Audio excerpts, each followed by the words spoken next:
Bem-vindo ao podcast da Enajum, o podcast da Escola Nacional de Formação e Aperfeiçoamento de Magistrados da Justiça Militar da União.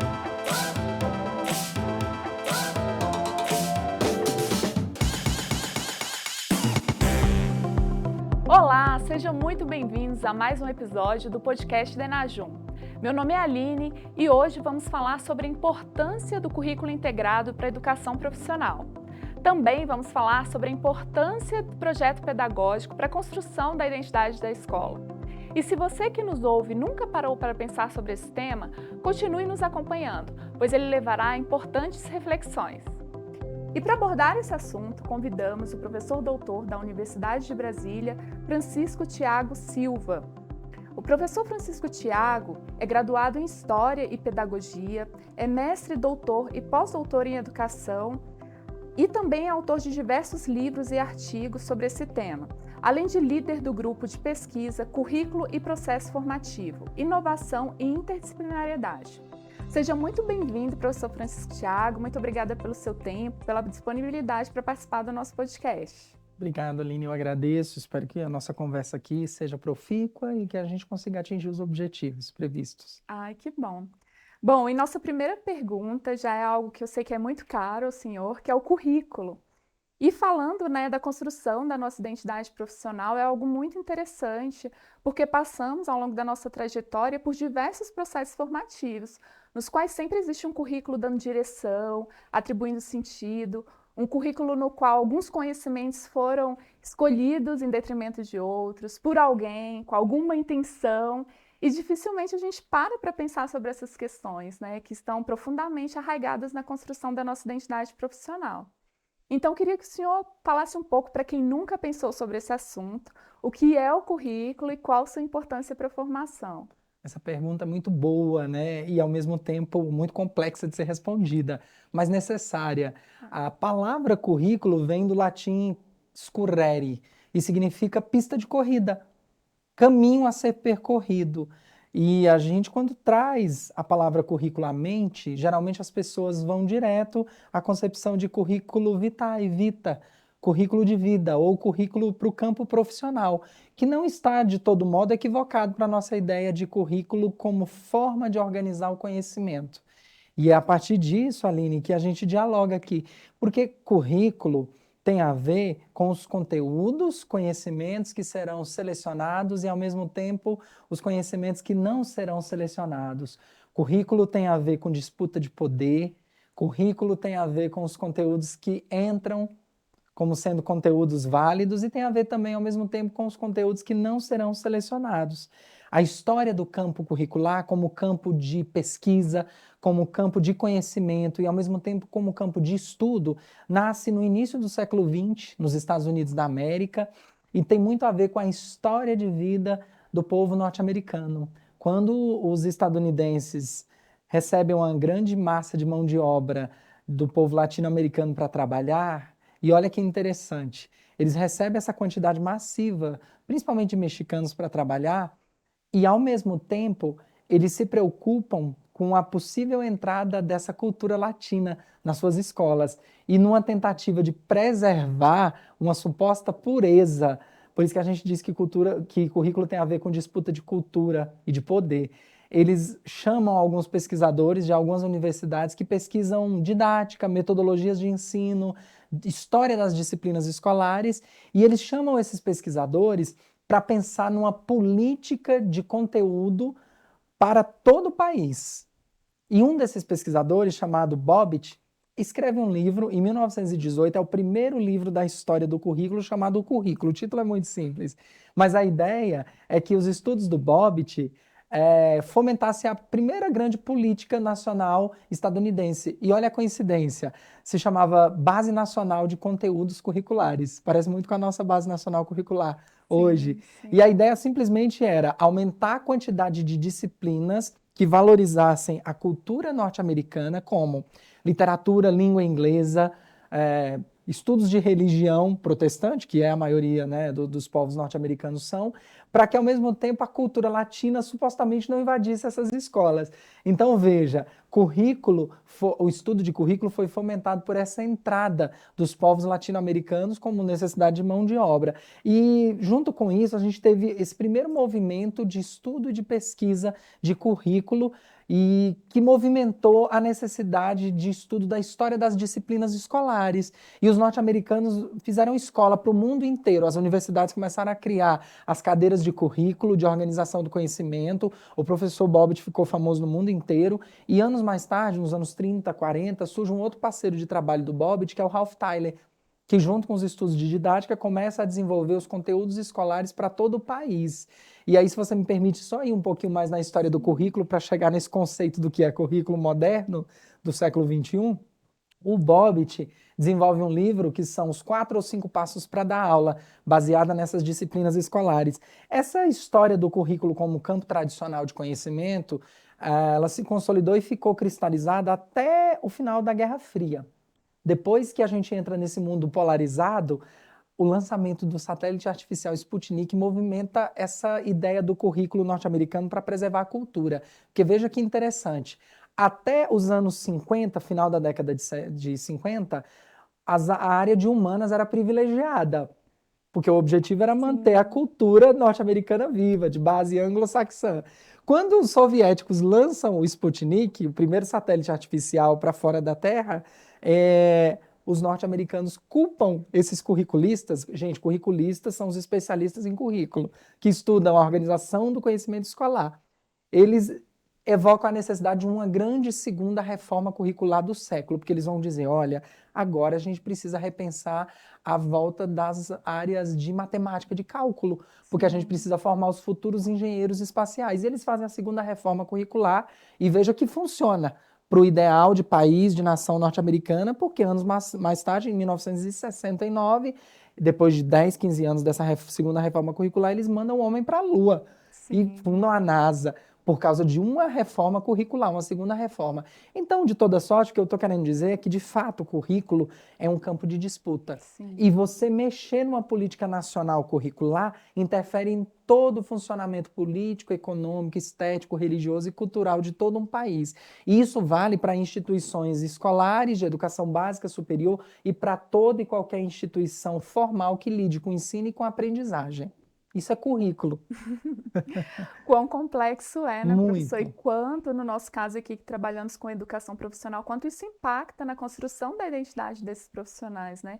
Em nosso âmbito aqui mais micro, né, no nosso âmbito aqui, que é a formação de magistrados, pensar em um currículo que forme aquele perfil, né, que entrega à sociedade um trabalho de qualidade, que contribui de alguma forma, agregando valor, é algo também muito desafiador, né? E também entra nesse campo de disputa, de poder. Em âmbito nacional, a gente vê essa questão cíclica, né, se repetindo várias vezes, né, como um campo de disputa do que vamos ensinar nas escolas, né, nos diversos níveis, que tipo de cidadão estamos querendo formar, que tipo de profissional. Então, realmente, é um espaço de disputa, sim, e de disputas muito vigorosas, né? Bom, e aí, professor, no nosso âmbito aqui de formação profissional, ainda tem uma questão que é muito desafiadora, que é o currículo integrado, né, que é até tema do seu livro, agora novo. E aí eu queria que o senhor explicasse um pouquinho o que é um currículo integrado, o que são os temas transversais, porque a gente vê em diversas escolas, né, nos documentos de currículo, dizendo que tem um currículo integrado, que são trabalhados temas transversais, mas a gente sabe que para colocar isso em prática é algo muito desafiador e que poucas escolas conseguem, né? Então eu queria que o senhor explicasse um pouco isso para a gente. Essa é uma pergunta importantíssima, que segue seguida da outra. Aí eu queria ponderar ainda, Aline, que o campo do currículo ser um campo de disputa não é ruim. Faz parte da natureza epistemológica, teórica, científica e didático-pedagógica. É preciso haver disputas saudáveis, é preciso haver toda uma arquitetura curricular democrática de organizar o conhecimento, porque é disso que se faz uma boa escola, seja uma escola da magistratura militar, seja uma escola de educação básica, e isso vale para a educação básica, profissional, tecnológica, para o ensino médio, para todas as etapas e modalidades do ensino. Currículo se faz com diálogo. E currículo se faz com a presença de diferentes profissionais que atuam de diferentes maneiras. O que vai fazer a diferença para que um currículo seja eficiente, eficaz e traduza a identidade da instituição é a presença dos profissionais que lidam com a ciência da prática educativa. Pedagogos e pedagogas e licenciados, pessoas que lidam com a educação. Só que nós, que somos esses profissionais, também não fazemos nada sem os profissionais que têm um notório saber, sem os profissionais que lidam de fato com o ensino e com a aprendizagem. Então é esse casamento harmonioso, científico, didático, pedagógico, que faz a arquitetura curricular funcionar. Voltando à sua pergunta do que é o currículo integrado, aos desafios que fazem parte da implementação da prática do currículo integrado, eu poderia dividir essa pergunta em duas grandes frentes. Primeiro, eu explicar rapidamente um pouquinho da origem do currículo integrado, e aí eu preciso sempre fazer essas ponderações, porque você mesmo me apresentou como historiador e pedagogo, e é a minha formação inicial, não há que se separar. E o campo do currículo, ele é a base de conhecimento, é a sociologia da educação, a história da educação, a antropologia, a filosofia, não tem como separar isso tudo. Currículo integrado surge com um sociolinguista inglês chamado Basil Bernstein. O Basil queria entender por que havia diferenças em escolas nas décadas de 40, 50, 60 até 70, em volta dos arredores de Londres. E ele descobriu, para simplificar aqui, a nossa conversa não dá para aprofundar nisso, mas as pessoas podem procurar a obra do Basil Bernstein, principalmente 2 livros, A Estruturação do Discurso Pedagógico e Classes, Códigos e Controles. Os 2 já têm traduzido em língua portuguesa, é recente, até então a gente só tinha inglês e espanhol, então dá para ter acesso, isso é muito bom porque democratiza o saber. E ele descobriu a origem disso. E ele ligou 2 conceitos fundamentais que não há como separar para discutir o currículo integrado. Educação de tempo integral e a discussão de interdisciplinaridade. Isso é a base do currículo integrado. Quando eu, professor Tiago, me aventuro a estudar currículo, eu estudo currículo há pouco mais de 14 anos. E isso não é um longo tempo para pensar que a gente tem grandes nomes do currículo na América Latina, né? O professor Tomás Tadeu da Silva, que já é aposentado, mas produziu bastante, o professor Antônio Flávio Moreira, a gente mantém diálogo, né? Professora Nilda Alves e outros nomes por aí. Mas a gente se debruça sobre esse campo para tentar entender como é que os currículos, os diferentes currículos são feitos por aí. E aí, na minha tese de doutorado e até no pós-doutorado, eu continuei investigando essa categoria do currículo integrado. O professor Basil, então, nos apresenta 2 conceitos que são fundamentais para entender esse currículo integrado. Ele chega ao conceito do próprio currículo integrado em contraposição ao currículo de coleção. Então, você me perguntou o que é o currículo integrado? É onde as práticas pedagógicas e os planejamentos têm sentido de existir em torno de uma ideia principal. Foi em busca dessa ideia principal que eu fui buscar, por exemplo, meu doutorado. Eu discuti o lugar do ensino de história como eixo estruturante no curso de pedagogia. Mas para isso eu desenvolvi um conceito teórico e epistemológico do que eu chamei de eixo estruturante e transversalidade. Então vamos organizar isso tudo direitinho para a gente conseguir entender. Baseado no estudo do Basil, que é um grande nome para o campo do currículo, e de um outro curriculista espanhol que traduziu a obra do Basil para as escolas. O Basil é um sociolinguista que trabalhou no nível ele entendeu o discurso das pessoas e fez isso de uma maneira assim ímpar. Mas ele não tinha a intenção de levar isso para as escolas, não era a intenção dele promover isso e didatizar. Ele teve um limite ali, a intenção dele era essa, representante de uma corrente teórica chamada Nova Sociologia da Educação, que mudou os rumos da pedagogia da educação. Mas a gente encontra na Espanha um professor catedrático, ainda vivo, que produz muito, chamado Torres Santomé. E o Santomé publica um livro clássico aqui na América Latina, chegou para nós em 98, chamado Globalização e Interdisciplinaridade, o currículo integrado. E o Santomé amplia o conceito de currículo integrado e ele chama o currículo globalizado, que possui um tema central, um tema guarda-chuva. A partir desse tema guarda-chuva, ele agrega a possibilidade da interdisciplinaridade e aí você promove o currículo integrado.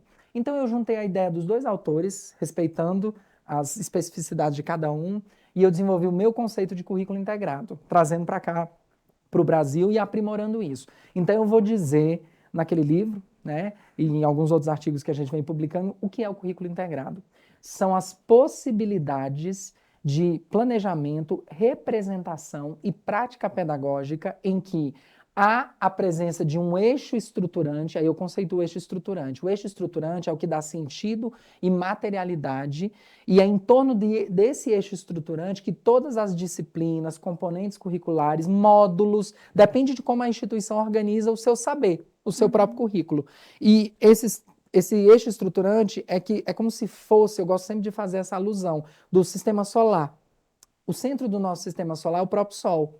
E os planetas gravitam em torno do Sol. Sim. Então, o Sol é o eixo estruturante.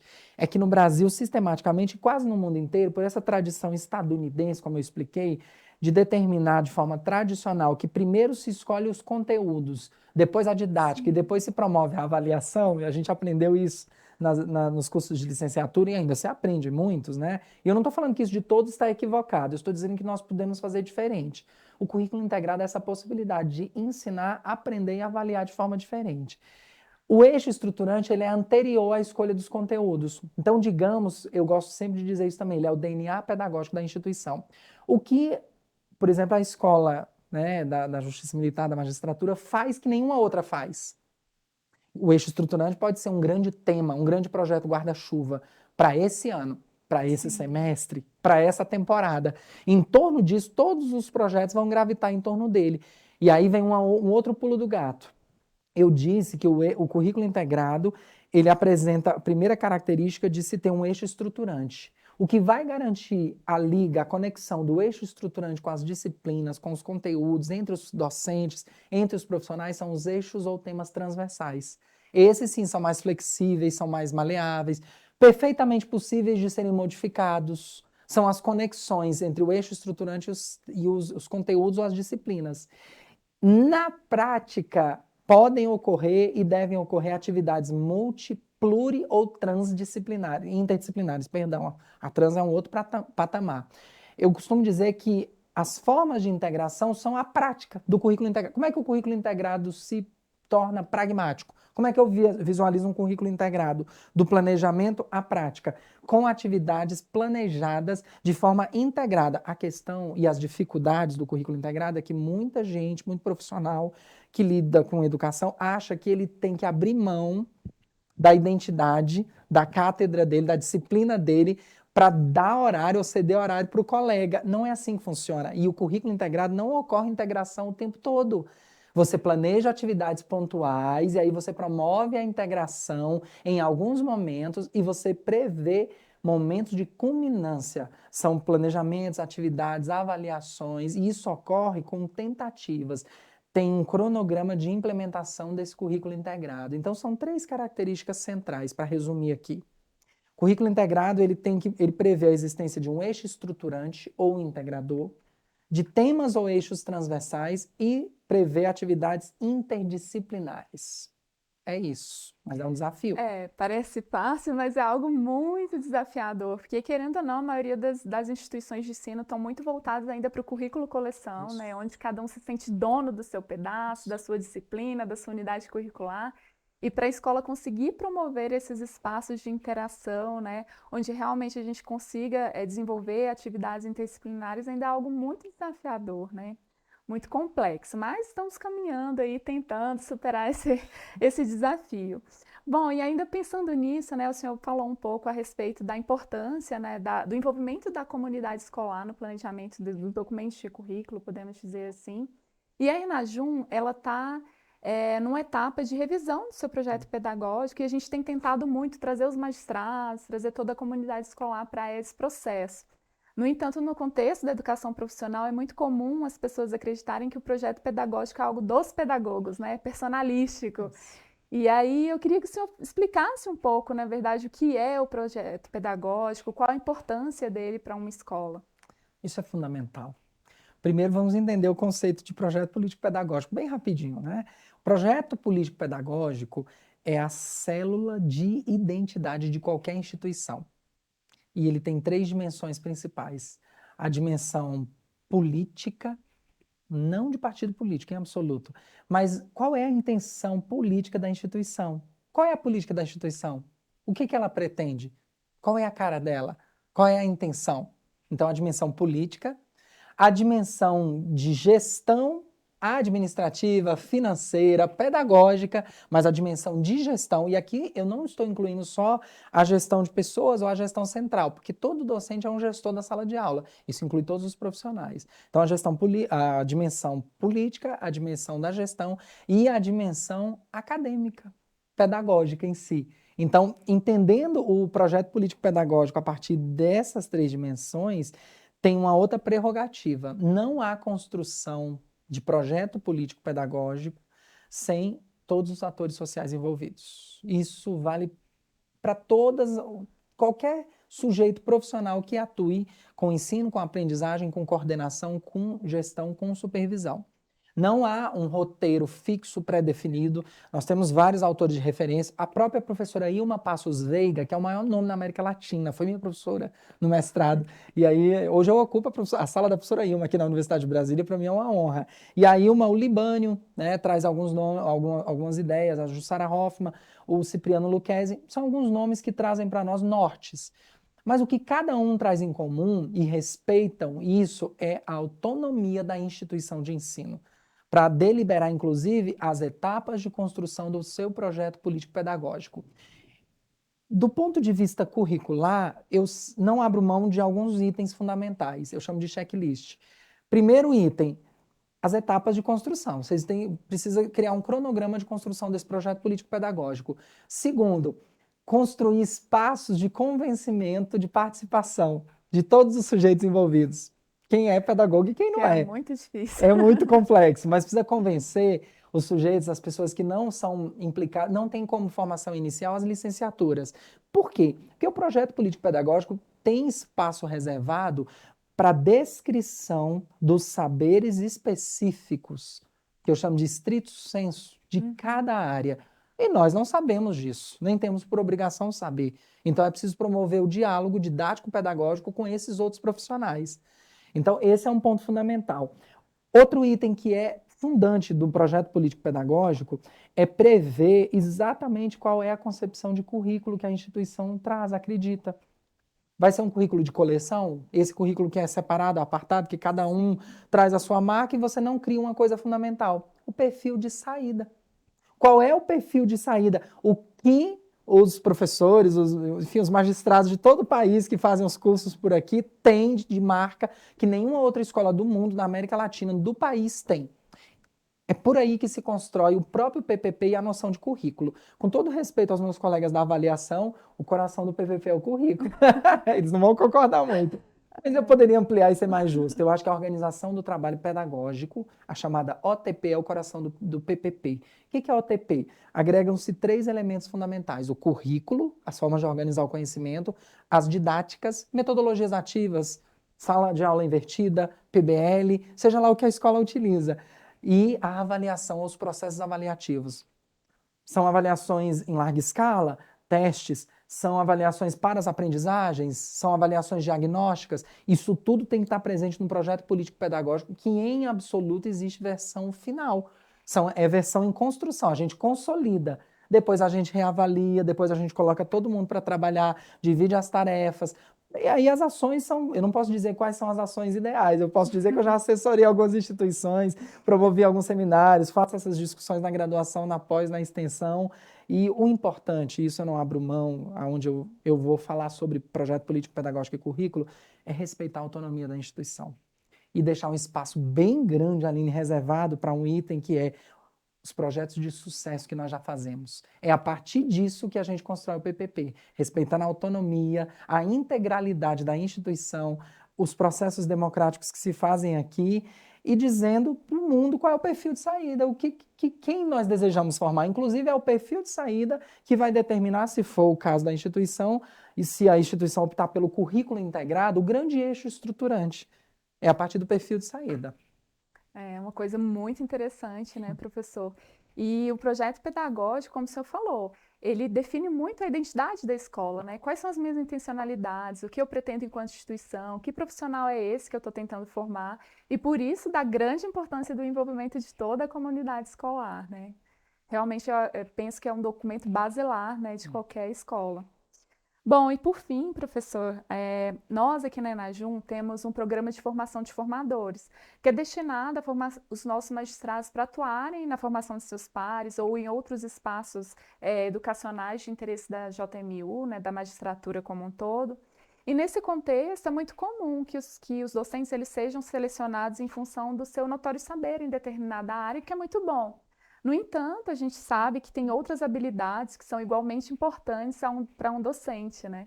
E aí, pensando nisso, queria que o senhor falasse um pouco sobre a importância de existir uma formação específica para a docência no contexto da educação profissional. Isso é fundamental. Olha só, pedagogia é a ciência da prática educativa, isso é um conceito basilar. Portanto, quando a gente fala de pedagogia, eu não estou reduzindo a pedagogia ao curso de licenciatura à pedagogia, em absoluto. Eu estou dizendo que toda prática de ensino é pedagógica, essencialmente pedagógica. Então, todos e todas que ensinam necessitam de uma formação específica para ensinar. E se isso não foi garantido na formação inicial, e a pessoa, o sujeito ou o profissional tem um notório saber numa área e vai ocupar a sala de aula como docente, ele precisa garantir todo um cabedal lexical, metodológico e específico que só tem na pedagogia. Então ele precisa se formar para estar professor, professora, docente. E eu penso que isso é muito mais tranquilo de ser adquirido do que nós, por exemplo, nos aventurarmos enquanto pedagogos a ensinar algo que a gente não domina, como formação continuada. É isso que eu estou querendo dizer, não é? Obviamente que se eu quiser me interessar para o direito e quiser fazer um bacharelado em direito, eu vou estudar os 4 anos do direito. Sim. E é óbvio que e eu trabalho muito com educação profissional também tecnológica, eu vejo muitos colegas que se encantam pela docência, tendo o seu notório saber, e que não se satisfazem só com os cursos de aperfeiçoamento, os cursos de formação continuada, uma pós-graduação lato sensu, e vão fazer um curso de licenciatura, o que é muito bom. Mas quando isso não é possível, a gente precisa garantir a formação em serviço, um aperfeiçoamento com qualidade, e eu penso que com a característica própria, e a educação profissional nos traz isso. Não é oferecer um curso de pedagogia em 300 horas, que é um crime, mas é oferecer uma formação em serviço, uma formação continuada, de qualidade, que dê conta de trabalhar com os elementos estruturantes para uma docência com eficiência, com qualidade, ligada aos processos de ensino e aprendizagem que são realizadas na instituição. Então, é lidar com didática, com planejamentos, com avaliações, com a elaboração e construção de projetos pedagógicos, de plano de ensino, de ementas, de curso, de currículo, mas com a cara da instituição, porque isso facilita o trabalho do docente. Ele e ela não pode esquecer que, para além do currículo que está por trás dele, o currículo Lattes, agora eu estou falando do currículo vitae, não do currículo que é o nosso tema principal aqui, mas da trajetória profissional dele, ele está em sala de aula como docente. E a característica principal de eficiência e eficácia de um bom professor e de uma boa professora é que o conhecimento estrito sensu que ele esteja trabalhando naquele momento seja, de fato, democratizado para todos os estudantes e as estudantes. Então, eu preciso acreditar, como pedagogo que sou, que os elementos de formação que nós trabalhamos com esse professor e com essa professora consolidem isso. Então, garantindo os estudos didático-pedagógico, a gente consegue facilitar uma aprendizagem de qualidade. Mas não é fácil. A gente precisa também despertar nos colegas, alguns colegas, claro, da educação profissional dos diferentes ramos, a necessidade. Gerar necessidade de formação. É verdade, porque é comum, né? Como todos nós já passamos em algum momento por algum processo formativo, geralmente agir por imitação, né? Ah, o professor fazia assim, então basta eu reproduzir, né, essa conduta que eu estou dando aula, mas não é bem por aí, né? Existe uma série de conhecimentos didático-pedagógicos, o conhecer o seu aluno, né, como ele aprende, o que ele precisa, o contexto, para que de fato, né, esse processo de ensino-aprendizagem ele possa surtir os efeitos que a instituição, no nosso caso aqui, espera, né? Bom, professor, então chegamos ao fim. Gostaria de agradecer imensamente a sua contribuição, o seu tempo, esse compartilhamento, né, de toda essa experiência, de todo esse conhecimento com a nossa escola. Muito obrigada. Eu agradeço, não vi nenhum tempo passar, confesso, muito rápido, mas eu espero ter colaborado, contribuído. Estamos à disposição, a Faculdade de Educação, o grupo de pesquisa, né? E espero que vocês consigam implementar o projeto político-pedagógico aí tá bom? Muito obrigado pelo convite, Nós que agradeço. agradecemos. Bom, gostaria de agradecer também a vocês que nos ouvem, que dedicaram um pouco do seu tempo para acompanhar o nosso episódio. Aproveito para lembrar aos magistrados da JMU que neste mês, dos dias 18 a 21, estaremos realizando o workshop Currículo por Competências no Contexto da Magistratura. E se você gostou do nosso episódio e deseja compartilhá-lo com alguém, basta acessar nossas redes sociais. Por lá, você também pode acompanhar as próximas atividades que serão desenvolvidas pela Enajum. E nos vemos no próximo episódio.